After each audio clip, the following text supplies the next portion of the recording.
रीवा शहर में चाय की हर चुस्की अब सेहत पर भारी पड़ सकती है। शहर के हर कोने में दिखाई देने वाले पेपर कप और प्लास्टिक कप से निकलने वाला जहर अब वैज्ञानिक रूप से साबित हो चुका है। हाल ही में आईआईटी खड़गपुर के वैज्ञानिकों ने एक ऐसी चौंकाने वाली रिपोर्ट जारी की है जिसने न केवल उपभोक्ताओं को सोचने पर मजबूर कर दिया है, बल्कि प्रशासनिक स्तर पर भी चिंता बढ़ा दी है। अध्ययन में खुलासा हुआ है कि पेपर कप में दी जाने वाली गर्म चाय या कॉफी से लगभग 25,000 माइक्रोप्लास्टिक कण निकलते हैं, जो सीधे हमारे शरीर में प्रवेश कर स्वास्थ्य के लिए गंभीर खतरा पैदा करते हैं। रीवा, जो मध्य प्रदेश का एक तेजी से बढ़ता शहर है, वहां हर दिन करीब 3 लाख पेपर कप की खपत हो रही है।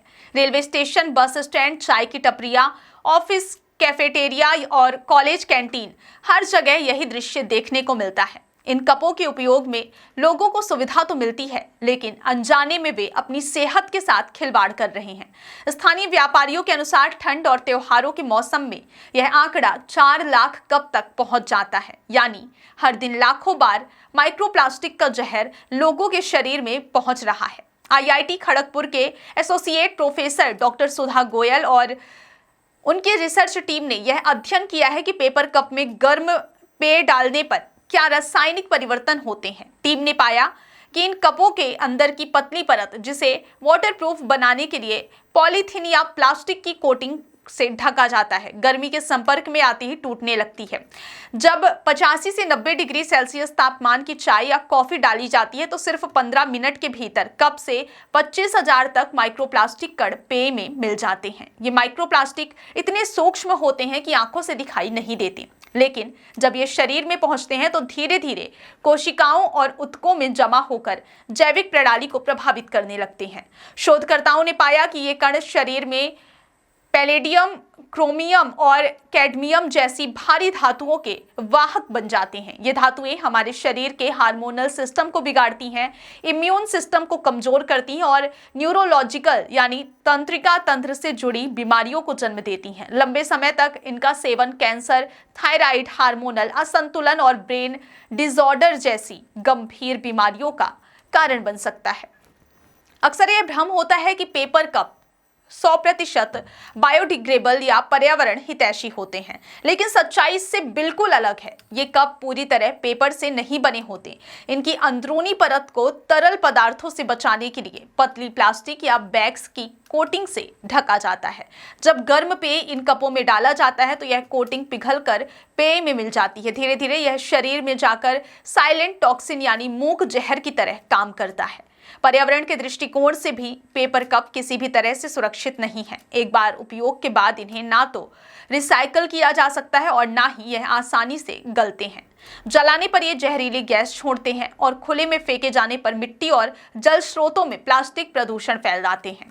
रीवा शहर में हर गली और नुक्कड़ पर चाय की दुकानों की संख्या लगातार बढ़ रही है। इनमें से अधिकांश दुकानों में प्लास्टिक या पेपर कप का ही उपयोग किया जाता है। एक अनुमान के मुताबिक प्रतिदिन करीब 3 लाख कप इस्तेमाल होते हैं। यदि एक कप से औसतन 25,000 माइक्रोप्लास्टिक कण निकलते हैं तो इसका मतलब है शहर में हर दिन 750 अरब से अधिक सूक्ष्म प्लास्टिक कण पर्यावरण और मानव शरीर में फैल रहे हैं। स्थानीय चिकित्सकों का कहना है कि पिछले कुछ वर्षों में रीवा और आसपास के इलाकों में कैंसर, हार्मोनल असंतुलन और न्यूरोलॉजिकल बीमारियों के मामले धीरे धीरे बढ़े हैं। हालांकि इसका सीधा संबंध इस अध्ययन से जोड़ना अभी जल्दबाजी होगी, लेकिन यह तथ्य निश्चित रूप से चिंता बढ़ाने वाला है। माइक्रोप्लास्टिक शरीर में पहुंचकर कोशिकाओं के माइक्रोकॉन्ड्रिया को नुकसान पहुंचाता है, से ऊर्जा उत्पादन की क्षमता घटती है। ये डीएनए को भी प्रभावित कर सकते हैं, जिससे कैंसर कोशिकाओं की संभावना बढ़ जाती है। साथ ही ये रक्त प्रवाह के माध्यम से हृदय, फेफड़े और मस्तिष्क तक पहुंचकर सूजन पैदा करते हैं। बच्चों और गर्भवती महिलाओं के लिए यह खतरा और भी गंभीर हो सकता है।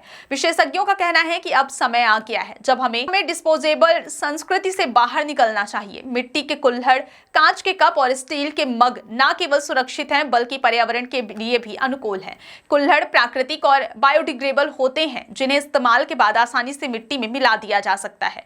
इसके अलावा कांच और स्टील के बर्तनों को बार बार धोकर उपयोग किया जा सकता है और इनमें किसी प्रकार की रासायनिक कोटिंग नहीं होती। रीवा नगर निगम और स्वास्थ्य विभाग को इस विषय पर जल्द से जल्द पहल करनी चाहिए। पेपर और प्लास्टिक डिस्पोजल के दुष्प्रभावों पर व्यापक जागरूकता अभियान शुरू करना समय की मांग है। स्कूलों, कॉलेजों, ऑफिसों और बाजारों में पोस्टर, नुक्कड़ नाटक और जन संवाद के माध्यम से लोगों को बताया जाना चाहिए कि वे अनजाने में अपनी सेहत पर खतरा मोल ले रहे हैं।